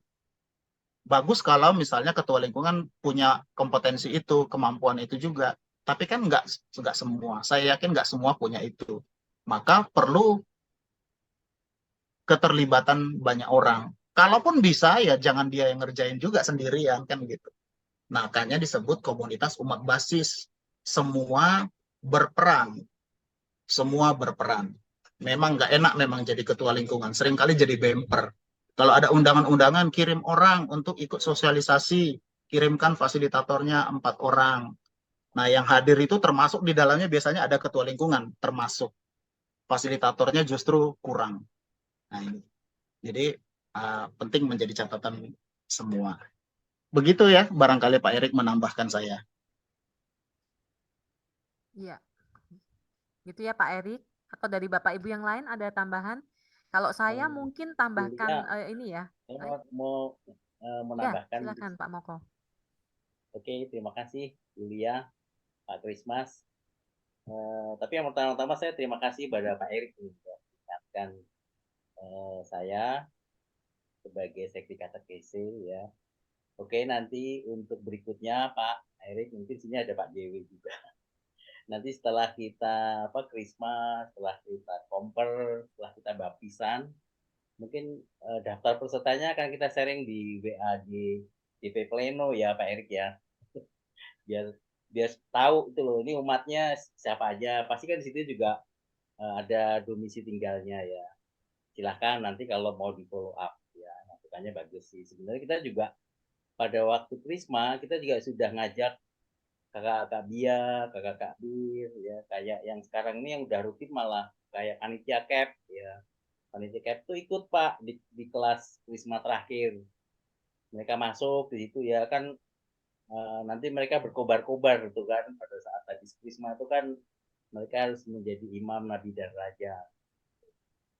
Ya, terima kasih masukannya. Siap, makasih Pak Moko. Ya, saya ada juga sedikit sharing Pak Krismas. Siap Pak. Tahun 2006 itu saya jadi ketua lingkungan ya, jadi ketua lingkungan. Itu ada umat saya ya yang datang, terdaftar juga enggak ya, apalagi dikenal sama orang yang lain enggak juga, atau minta untuk surat pengantar mengikuti, kalau dulu kan namanya kursus perkawinan itu ya, kalau sekarang kan discovery atau MRT itu ya. MRT ya. Itu saya bilang sama umat saya itu gini. Dulu saya waktu mau nikah juga ditolak sama ketua lingkungan karena saya nggak aktif. Terus terang saya dulu memang nggak aktif Pak. Ya. Baru begitu menikah baru saya mulai aktif. Saya bilang, tapi kali ini saya nggak ngasih, saya akan kasih ya untuk menebus dosa-dosa saya yang dulu. Dulu saya pernah benar-benar nggak aktif ya. Begitu menikah saya baru mulai aktif ya, aktif. Terus akhirnya orang itu iya Pak, tapi iya doang. Tetap aja nggak berjalan. Tapi ada satu yang mungkin sharing dari saya ya, kalau saat rosario ya, dulu saya ketua lingkungan tuh tak urutin Pak rumahnya. Kebetulan kita kan di satu sektor itu ada 4 lingkungan ya. Jadi Jadi tak urutin dari nomor yang muda sampai nomor yang tua, tuan rumahnya gitu ya. Tak urutin. Jadi sebulan tuh full ya. Sampai sekarang lingkungan saya sampai sekarang kalau Rosario itu full sebulan full. Harapannya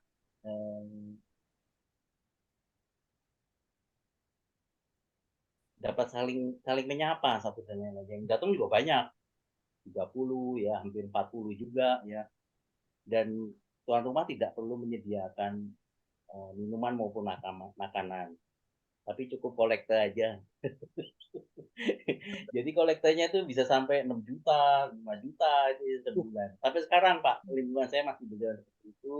Puji Tuhan ya, lingkungan berikutnya itu mengikuti seperti itu. Jadi kalau ziarah itu ya, itu umat itu cukup bayar 50.000 mau kemana aja.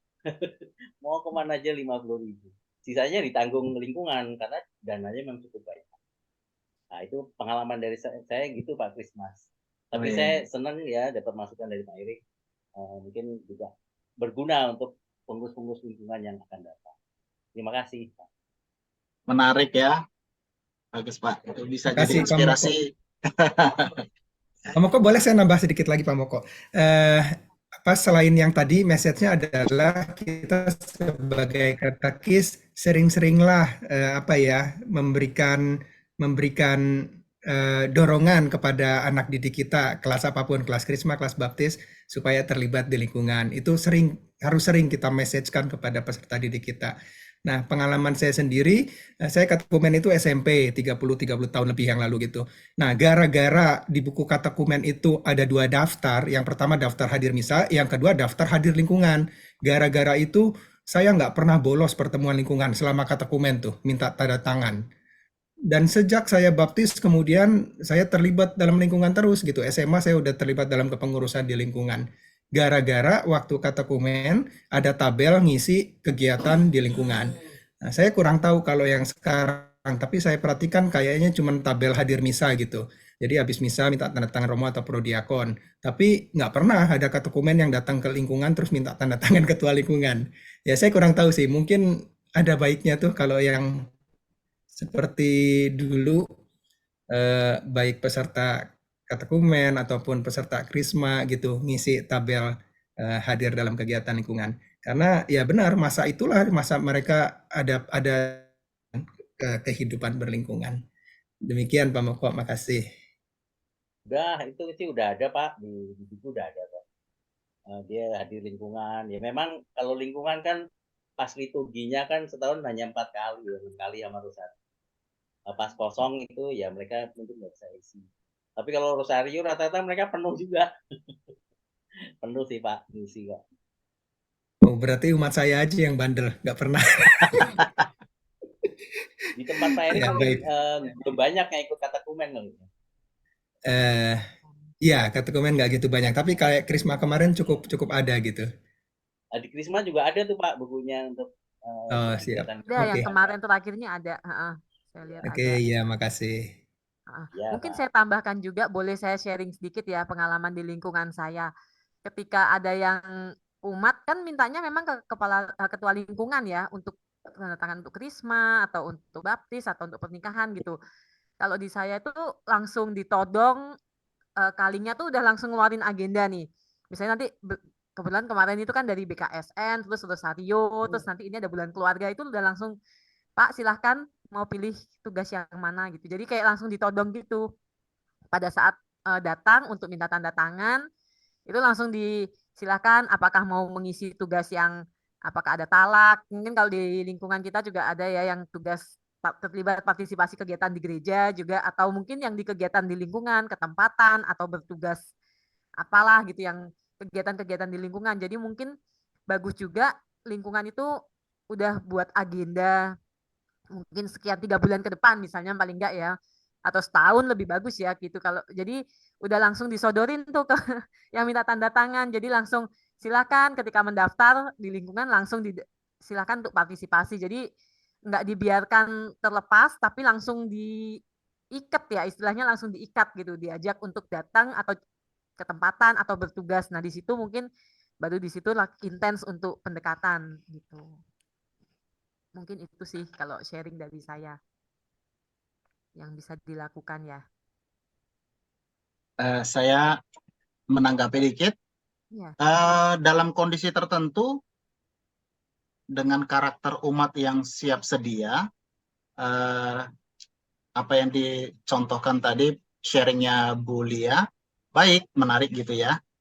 Tapi kita juga perlu waspada, antisipasi karakter-karakter umat ketika diberi di antara kutip itu beban itu gitu ya, tugas. Mungkin lebih baik kalau misalnya dipercayakan tugas yang ringan-ringan begitu.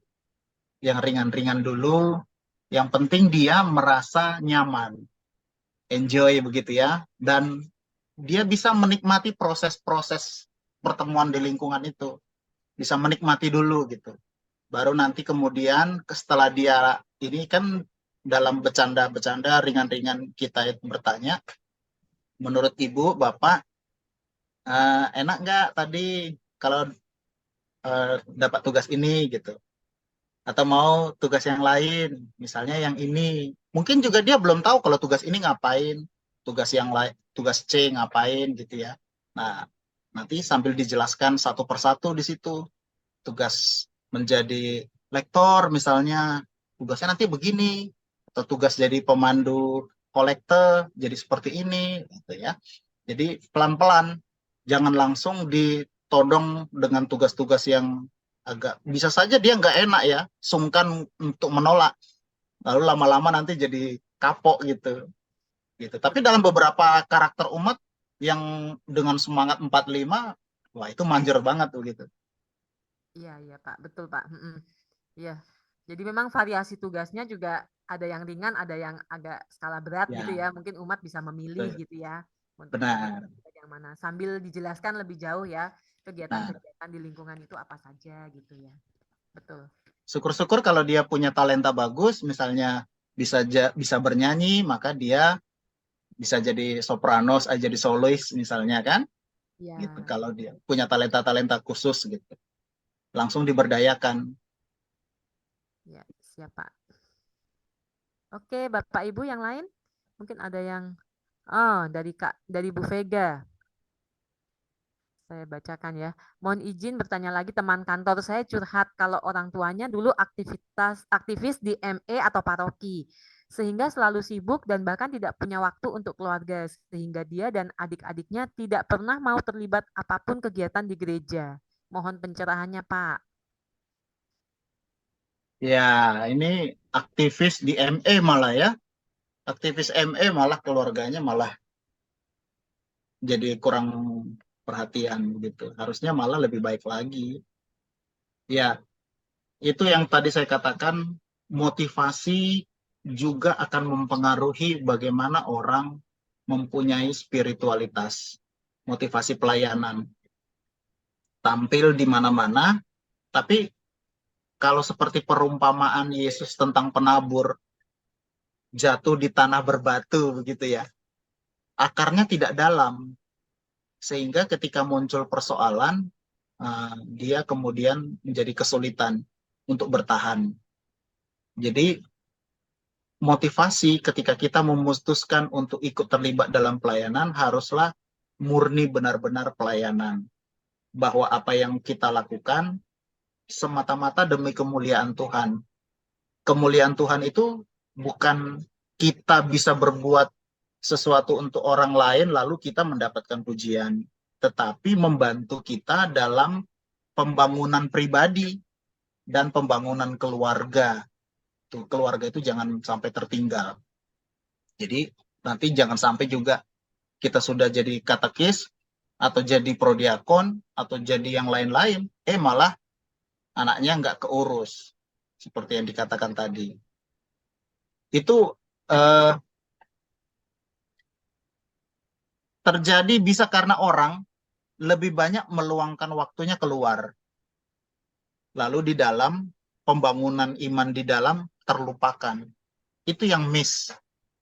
Pembangunan di dalam terlupakan. Jadi lebih banyak keluar, sibuk kan, ngurusin orang, jadi lupa ngurusin diri sendiri, termasuk keluarga tadi. Ini bukan hal yang biasa-biasa lagi kalau menurut saya sih. Sudah banyak beberapa kisah disampaikan orang seperti yang disampaikan oleh Ibu tadi, orang lupa keluarga. Ada satu kisah ketika Romo Jakobus Tarigan menjadi pastor kepala di paroki saya. Seorang ibu pagi-pagi sudah muncul di gereja. Ternyata beliau itu sudah memperhatikan ibu ini saking rajinnya, bagus pelayanannya, aktif sekali. Nah, suatu ketika Romo menegur, ibu punya keluarga, punya Romo. Lalu pagi-pagi begini yang di rumah ada di mana? Ada di rumah. Kenapa nggak diajak? Ya mereka maunya di rumah. Sudah diurus, ya nanti mereka bisa urus sendiri. Lalu ibu itu disuruh pulang. Ibu pulang dulu, urusin dulu yang di rumah. Beresin, nanti kalau sudah baru ke gereja. Nah itu, apa yang kita dapat di sana, pelayanan gereja juga penting.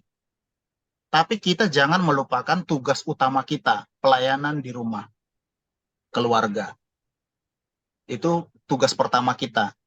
Setelah itu kita rasa cukup, baru nanti kita bermain ke paroki. Gitu ya.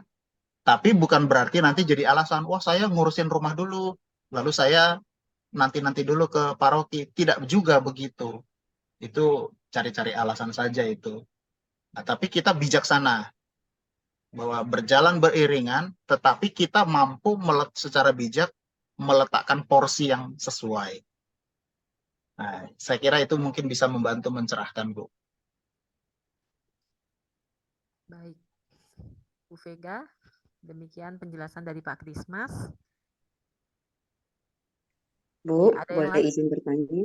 Ya, Boleh izin silakan, bertanya? Bu Yama. Ya, Pak. Malam, Pak Krisma. Selamat Mau malam, tanya, Ibu. Ya. Semoga ini ada hubungannya ya Pak, atau ada kaitannya dengan pengajaran hari ini. Jadi mau tanya, kita kan mau masuk bulan Advent nih ya Pak ya. Nah, terus di beberapa yang saya tahu ada gereja yang memberkati lingkaran Advent. Nah, sedangkan ada juga gereja yang tidak memberkati lingkaran Advent. Artinya lingkungan sendiri yang menyediakan lingkaran Advent itu memberkati lingkaran itu tersebut sendiri gitu kan, di lingkungan tersebut. Nah, pertanyaan saya Pak, saya pernah dengar secara strukturnya begini, kan yang memberkati itu biasanya imam gitu kan ya Pak. Tapi karena tidak ada gereja yang menyediakan hal itu, maka ada upacara karangan pemberkatan itu dilakukan oleh korwil misalnya gitu loh Pak. Dari korwil, tapi kalau korwilnya tidak bisa hadir pada saat itu, boleh diadakan oleh si kaling. Nah, kalingnya misalnya juga kebetulan nggak bisa misalnya gitu ya, itu bisa diturunkan lagi ke katekis atau liturgi. Boleh nggak Pak begitu Pak, pertanyaan saya? Karena sebenarnya, oh ya, dari imam ke prodiakon, dari prodiakon ke korwil, kalau nggak ada korwil ke kaling nggak ada, boleh ke katekis atau ke seksi liturgi lingkungan tersebut. Tapi sebenarnya materinya tuh cuma air suci dan katakan hisop kan nggak ada, kita bisa pakai daun palem lah gitu ya Pak ya, karena kan kita nggak boleh memberkati secara tangan kan, kita bukan tertabis gitu kan ya Pak ya. Jadi melalui umat yang memang punya jabatan seperti itu, nah itu boleh gitu loh.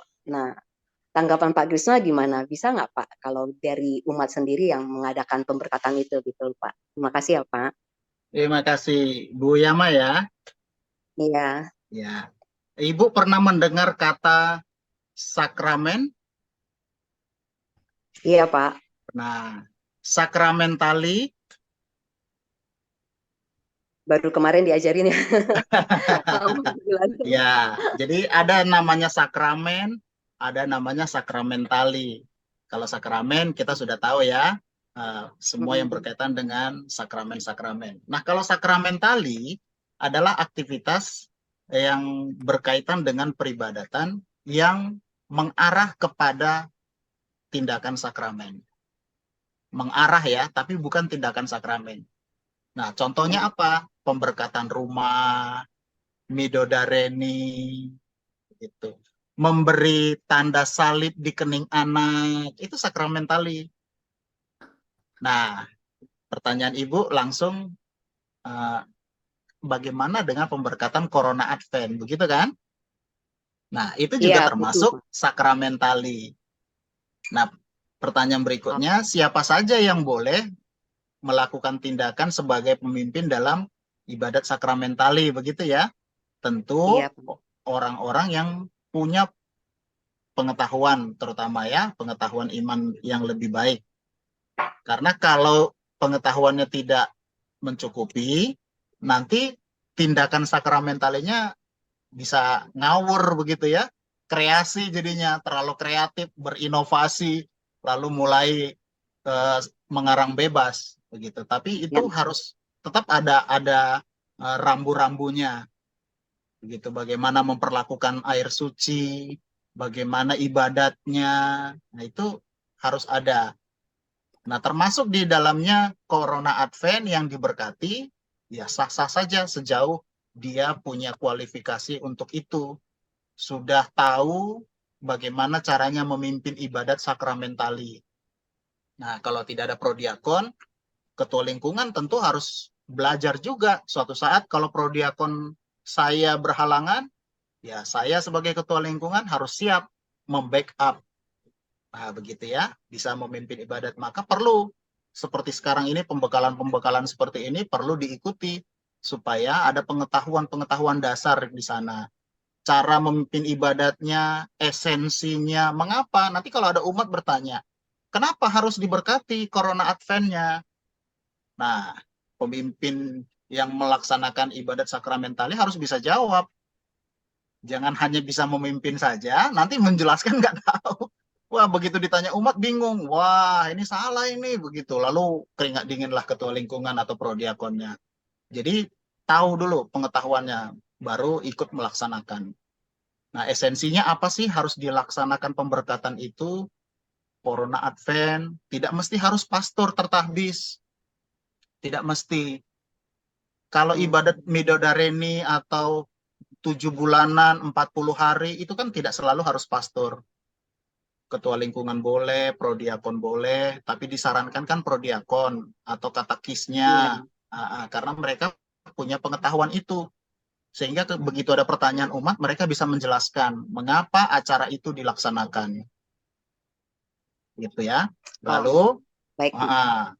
jadi Corona Advent juga demikian. Kenapa lingkaran ini harus ada? Kenapa lilinnya berbeda? Ada yang satu pink, yang lainnya ungu. Untuk apa kita 4 minggu? Nah, begitu. Ada beberapa lingkungan memang tidak melakukan prosesi itu. Tetapi bagus juga, itu juga menarik kalau ada lingkungan yang membuat itu. Malah saya senang sekali mendengarnya.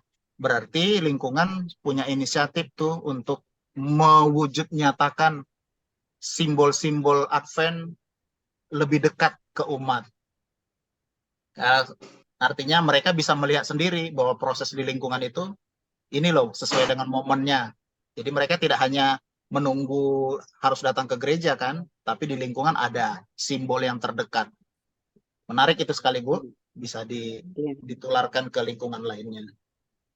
Iya Pak, berarti, nah berhubung talingnya misalnya orang baru, kan dia belum punya pengalaman, maka dia mengarahkannya ke katekis, itu jadi nggak masalah ya Pak ya, Enggak karena masalah Bu. katekisnya merasa secara susunan struktur dia lebih tinggi, katakanlah gitu loh Pak, jadi si katekisnya jadi ragu gitu loh, jadi nggak enak gitu, layak nggak ya saya misalnya gitu loh Pak, itu ternyata nggak Iya, masalah ya, malah memang dia punya pengetahuan itu lebih bagus gitu ya Pak. orang Indonesia kan suka ewuh pakai ewuh ya, sungkan-sungkanan begitu.